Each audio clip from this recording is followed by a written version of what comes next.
بسم الله الرحمن الرحيم الحمد لله رب العالمين والعاقبة للمتقين والصلاة والسلام على أشرف الأنبياء والمرسلين سيدنا وحبيبنا ومولانا محمد وعلى آله وصحبه أجمعين أما بعد أعوذ بالله من الشيطان الرجيم بسم الله الرحمن الرحيم يا بني آدم قد أنزلنا عليكم لباسا يواري سوآتكم وريشا ولباس التقوى ذلك خير ذلك من آيات الله لعلهم يذكرون صدق الله العلي العظيم قال النبي صلى الله عليه وسلم الحياء شعبة من الإيمان أو كما قال عليه الصلاة والسلام. Respected elders, brothers and sisters, Assalamu alaikum wa rahmatullahi wa barakatuh.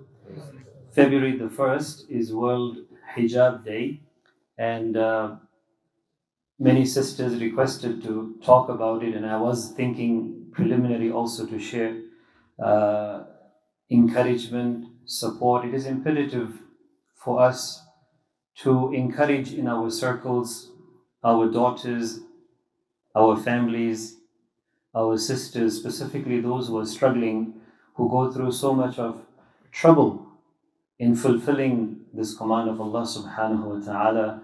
They need our utmost reverence, respect, support, and we should create that environment in which they thrive whilst fulfilling the injunctions of Allah subhanahu wa ta'ala. So this will be, inshallah, a two-part series. Whilst talking about hijab, there is a deeper element and a root discussion which needs to be first discussed. Then, as an extension to it, hijab, jilbab, and the whole discussion around covering will be a completion to it. Now, what is the root discussion? This is a discussion which is not confined to men only. This is for men and women, young and old. And this is al-haya. Al-haya is such a powerful word in Arabic, and typically as Arabic words, just one word suffices, which in English we have to use 6, 7, 8 words to translate. So it could be translated as shame, modesty, decency, shamefulness, bashfulness, and modesty, as I mentioned. So all of these different connotations are found in haya, and in Arabic the root of this is al-hayat. The root word is hayat, which we know is life. And haya, shame, modesty, decency is that which gives life, true life to the soul, which materializes into the zahir. It starts off from the batin, from the inner self. Ibn Hajar, rahimahullah, said, Al-haya'u khuluqun yab'athu sahibahu ala ijtinabi al-qabih wa yamna'uhu min al-taqsir fi haqqi dhil haqq. So he said a technical definition I just want to share with you. He said basically haya in our sharia refers to such a quality which makes a person, which propels a person to stay away from the abominable and the detestable. Naturally, staying away from things which are detestable, the haya pushes towards ijtinabil qabih. And similarly, it also makes a person be very cognizant and aware from not fulfilling the right of the one who is owed their right. Haya pushes and propels a person to fulfill the right of that person who is owed a right. The discussion around haya should center around one ayah in the Quran. In this ayah, we can take numerous lessons from it, and I seek your attention. Surah Al-A'raf, in the 8th juz, Allah subhanahu wa ta'ala mentions the whole story of the Genesis and Adam alayhi salam's creation, living in Jannah, and how shaitan worked his waswasa and his whispers, and how he pushed them to leave Jannah. And so you can look into verses 18, 19 onwards in Surah Al-A'raf. Focus is ayah 26 and 27. Allah subhanahu wa ta'ala says, Ya Bani Adam, O sons of Adam, O children of Adam, قَدْ أَنزَلْنَا عَلَيْكُمْ لِبَاسًا. We have sent down upon you libas, clothing. This is the first point. Adam alayhi salam and Hawa alayhi salam came into the world fully clothed. Not how the Western media or Hollywood movies have shown the evolution of man. Allah subhanahu wa ta'ala says we sent down clothing, so they were clothed. Yes, for a temporary period of time in Jannah, when they fell into the waswasa of shaitan, as in verse 20, he wanted to make sure that the garments of Jannah must be removed from them, and so that this speeds their exit out of it. فَوَسْوَسَ لَهُمَا الشَّيْطَانُ لِيُبْدِيَ لَهُمَا مَا وُرِيَ عَنْهُمَا مِنْ سَوَاتِهِ. Shaitan wanted to expose their awrah. So shaitan's mission is to make insan not be clothed.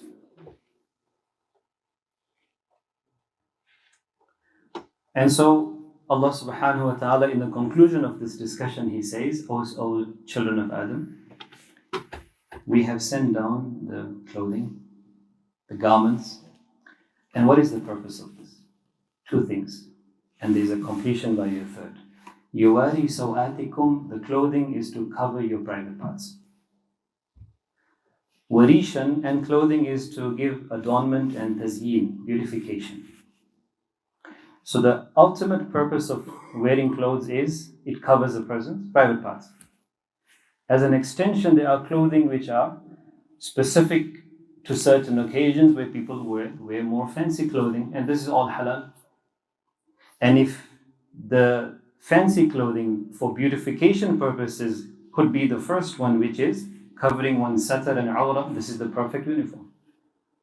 Person is smart, person is dressed well, within the parameters, as I will explain. All of this is halal. But Allah subhanahu wa ta'ala concludes by saying, وَلِبَاسُ التَّقْوَى ذَلِكَ خَيْرٌ. A person shouldn't get so engrossed into one's outer appearance to such an extent that they forget about the true spirit of clothing, and that is the garments and the clothing of righteousness, which adorns the inner self, which clothes the ruh, which clothes the inner self and the nafs. That is the libas and the clothing of taqwa, which encourages a person to do what's right, which makes a person stay away from what's wrong, irrespective to what kind of clothing is visible to people on the outside. That inner clothing, the inner garment, which makes a person push towards good and stays away from wrong, this is the libas of taqwa. Allah says, ذَلِكَ خَيْرٌ. This is much more better. Now, as I mentioned, shaitan's whole objective is what? To make people lose sense of the origin, which was coming down with respectable clothing and garments. Allah says in verse 27, 28, لا يفتننكم الشيطان. O children of Adam, let not shaitan tempt you in such a way, like how he made sure to remove your parents from Jannah. كما أخرج أبويكم من الجنة. What was his whole objective? I've been saying it a few times. ينزع عنهما لباسهما ليريهما سوآتهما. He wanted to rid them of the garment. He wanted them to be in a naked state. He wanted them to be able to see each other's private parts. This is the whole objective of shaitan, which started that time, and it will be his mission till Qiyamah. So Allah subhanahu wa ta'ala said, we've sent it down. This is the first thing. It is a revealed clothing. Number two, libas, which is revealed, should be covering one's private parts, and it is also for beautification, and there is a libas of righteousness. The Western media, Hollywood, via their entertainment system, have been showing the exact opposite. That Allah subhanahu wa ta'ala said clothing with haya is beauty. The system of Hollywood says that less clothing, the skimpier, the skinnier, the lesser is more beautiful, and shamelessness is ultimate beauty. This is what is being promoted. This is, back in the day, maybe 20, 30 years ago, if we could actually sit together as a family and watch something, a series or whatever it was, just, a family fun. Today's time, family series or family programming is of such a level which is difficult for a person of haya to even look through that.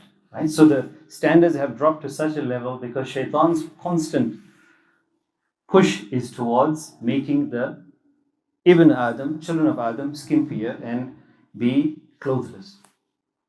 So Allah subhanahu wa ta'ala is teaching insan, is teaching us all that there is a code of conduct. A person can attain that level of beauty, can attain that level of handsomeness via being clothed in a modest, proper, confident manner. The third point around this is that there is a demarcation with regards to what is halal, how should a person's clothing be for male and female. So now we're discussing haya and modesty, and this is for everybody. The definition of clothing and libas is that which covers the satar. Satar is awra, right? The private parts. Let us define the private parts. Private parts for the men refer to from the navel to the knees. So from the navel to the knees for men, this is a awra, this is a satar which has to be mastur, which has to be covered. Right? It's not allowed to be exposed. And the safer opinion is to add the knee. For the woman, the satar is from head to toe, except the face and the hands. Except the face and the hands. Now, this demarcation and definition includes clothing, the texture, as well as the fit. So, in other words, the looseness of clothing applied to both men and women, not just women. Looseness of clothing applied to men and women, by which a person's satar, which I just explained, private parts, should be covered. At the same time, the shape of one's body should not be visible, nor the skin texture of those parts of the body. So the image, the form, shape, as well as the skin, all of this comes under the definition of looseness. And this applies to both male and female. So if a person is doing salah, and I mentioned this before, and many brothers complain that a person is dressed in Jumu'ah or in salah in a very tight-fitted clothing. We're talking about men. And then during ruku and sujood, the stomach or the back gets exposed. The salah is makruh. So we were doing Jumu'ah salah, for example, but we're wearing so tight clothes that it's difficult for us to breathe in them. So, and the person now who's behind us or in front of us, he's also having trouble breathing. So a person's satar has to be covered, and if it gets exposed in salah, then salah is makruh. This is a unanimous opinion, no difference of opinion. So this is an extension for men and women.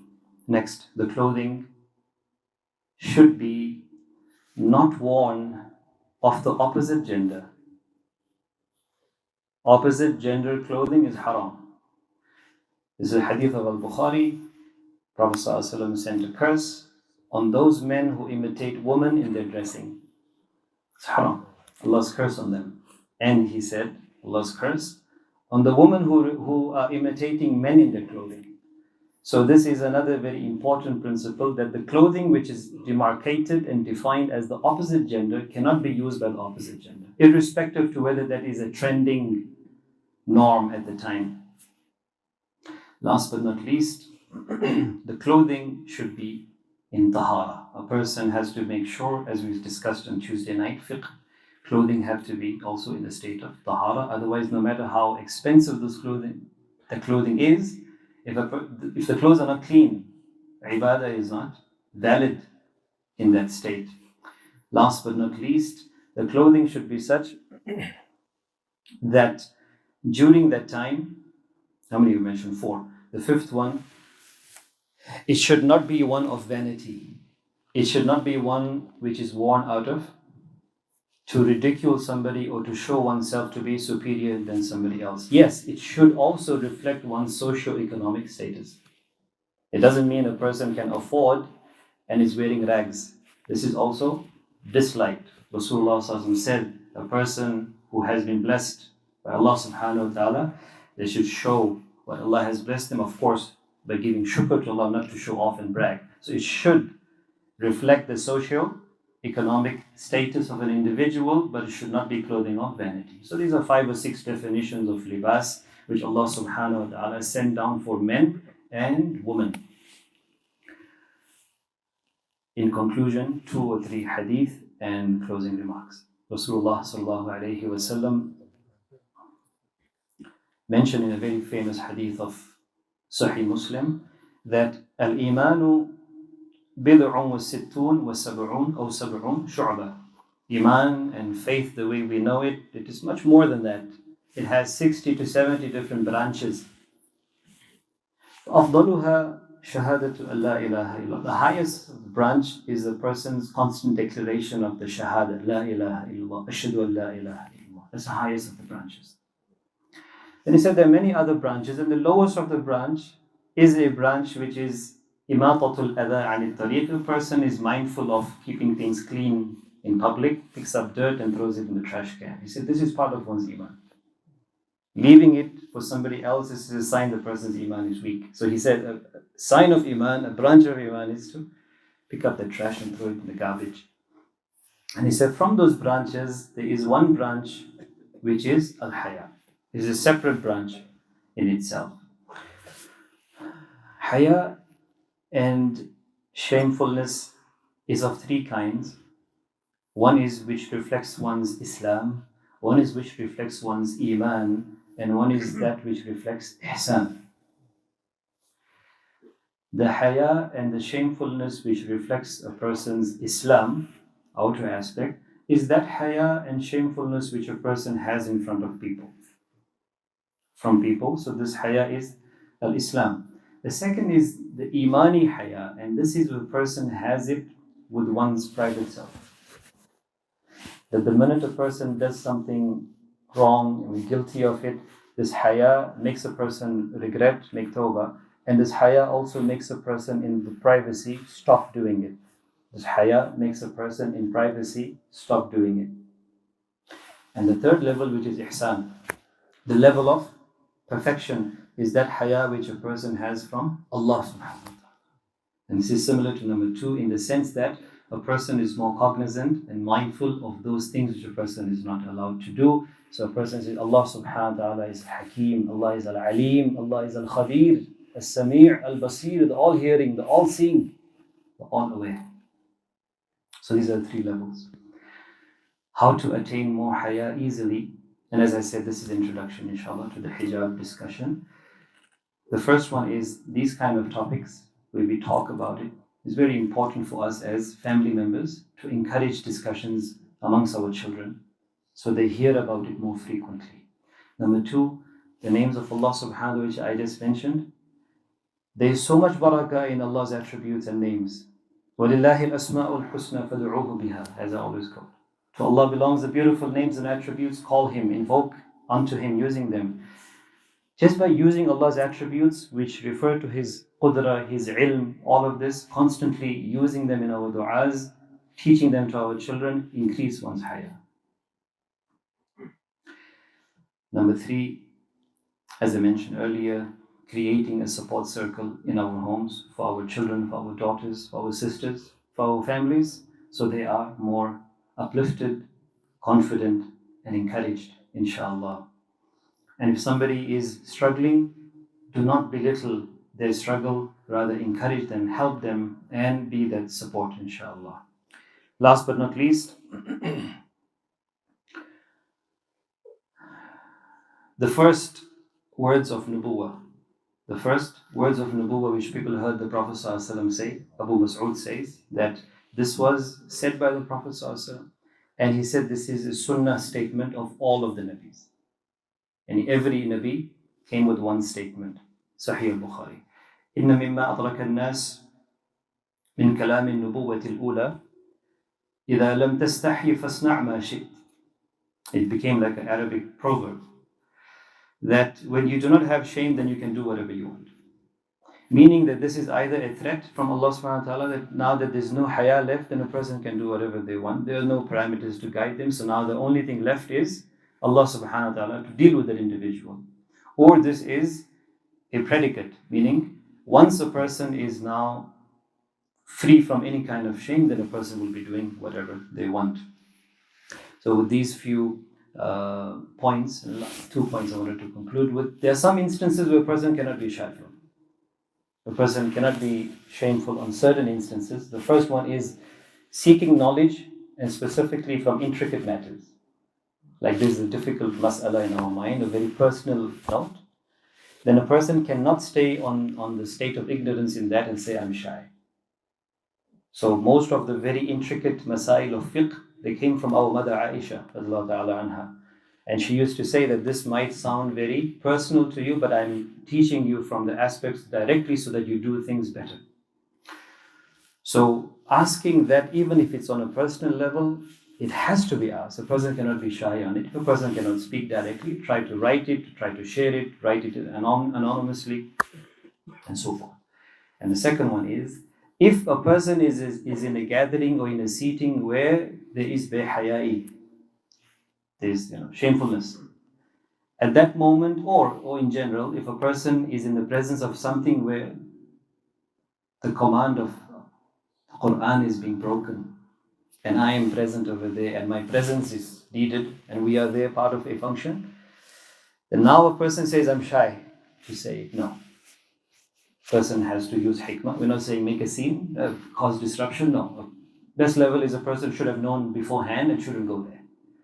Now that a person is there and now something started, use the hikmah approach, or excuse oneself and say this is not correct. Use hikmah in that. But if a person silently sits and everything is happening around us, okay, this is the times we are living in, it's okay, then we are equally accountable like everybody else. We cannot say, no, I couldn't say much. This much, every person. لا يسأل عما يفعل وهم يسألون. Allah is not asked about what He does. People will be asked about what they've done. Right? So, a person should, Bani Israel, the downfalls of the Israelites, which made Isa alayhi salam and Dawood alayhi salam send la'na and curse on Bani Israel. Suratul Ma'idah, 6 juz, last page, line number 1. كانوا لا يتناهون عن منكر فعلوه. Allah says that one of the reasons Dawood alayhi salam said Allah's curse on you, on those people, and Isa alayhi salam said the same curse on you, them, was that when they were okay, they gave a green light to everything of immodesty happening right in front of them, and they never said a word. So this is also an area where a person cannot refrain from comment. They use hikmah and has to be spoken about. So may Allah subhanahu wa ta'ala grant us tawfiq and ability. This is a topic as an introduction, inshallah. May Allah grant us all the tawfiq and ability to inculcate and to encourage our families with this and to create a stronger supportive structure, inshallah. Ameen ya Rabbal Alamin.